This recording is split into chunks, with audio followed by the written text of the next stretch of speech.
मानस में एक प्रसंग गिद्धराज जटायु का है, जिन्होंने सजल नेत्रों से प्रभु को देखा और प्राप्त करके भी प्रभु से कुछ नहीं मांगा।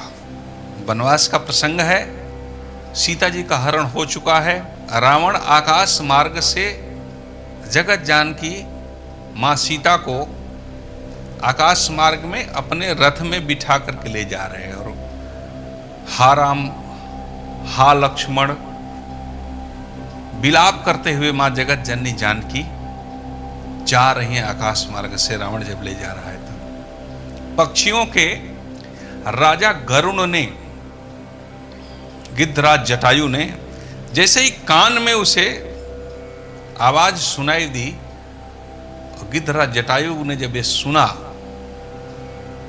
कि किसी नारी का हरण करके रावण ले जा रहा है, तो उन्होंने रावण से युद्ध किया। ये बड़ा सुंदर प्रसंग है।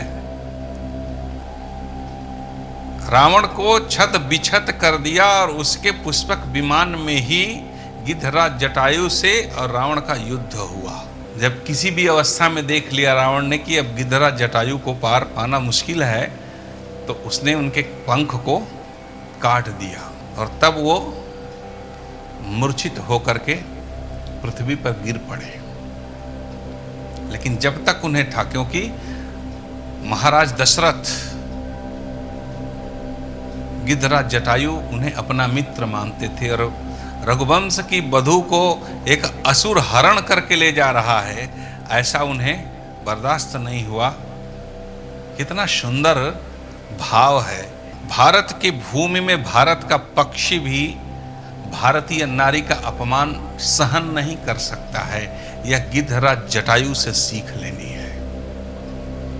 गिद्धराज जटायु जी के पंख कट गए हैं, वो धरती पर गिरे हैं। राम और लक्ष्मण दोनों वहां पर खोजते हुए जाते हैं सीता जी को और आगे जाकर के देखते हैं कि यहाँ पर गिद्धराज जटायु पड़े हुए हैं। और जैसे ही भगवान श्री राम ने गिद्धराज जटायु जी को अपने गोद में लिया और उस पर उनके पंखों पर हाथ फेरते रहे, मानो गिद्धराज जटायु की पीड़ा समाप्त हो गई, सब कुछ उनका यथावत हो गया। प्रभु श्री राम ने गिद्धराज जटायु जी से कहा, दोनों का आपस में संवाद हुआ। बोले, आप तो मेरे पिता तुल्य हैं, मेरे पिता के मित्र हैं, आपको क्या चाहिए? गिद्धराज जटायु जी ने भगवान के सामने जो सुंदर प्रसंग बोला है कि जिस प्रभु को प्राप्त करने के लिए लोग पता नहीं कितने जन्म जन्मांतर तक तपस्या करते हैं, तब आप मिलते हो, और वही व्यक्ति, वही साक्षात श्री हरि नारायण मेरे सामने खड़े हों तो सोईमम गोचर लोचन ठाढ़े, जिन्हें मैं अपने सजल नेत्रों से देख रहा हूं, जो मेरे सामने खड़े हैं, तो वहां क्या मांगना है?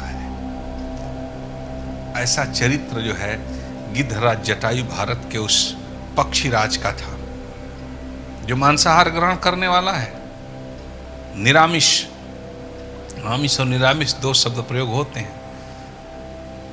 तो वो गिद्धराज जटायु प्रभु को पा करके भी कुछ नहीं मांगा, क्योंकि उनमें भी जो भक्ति है, नारी के प्रति जो श्रद्धा है, अपने कुल की मर्यादा है, और भारत के नारी का कहीं से किसी भी प्रकार का कोई बाहरी व्यक्ति उसका हरण करके ले जाए, यह भारत के पक्षी को भी पसंद नहीं था।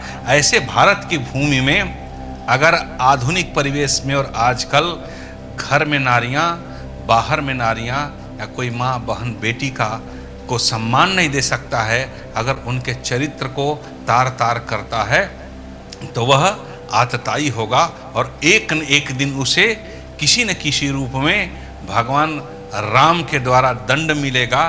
वो राम किसी के भी मति और विचार और बुद्धि में प्रवेश करेंगे और वो अवश्य मारा जाएगा।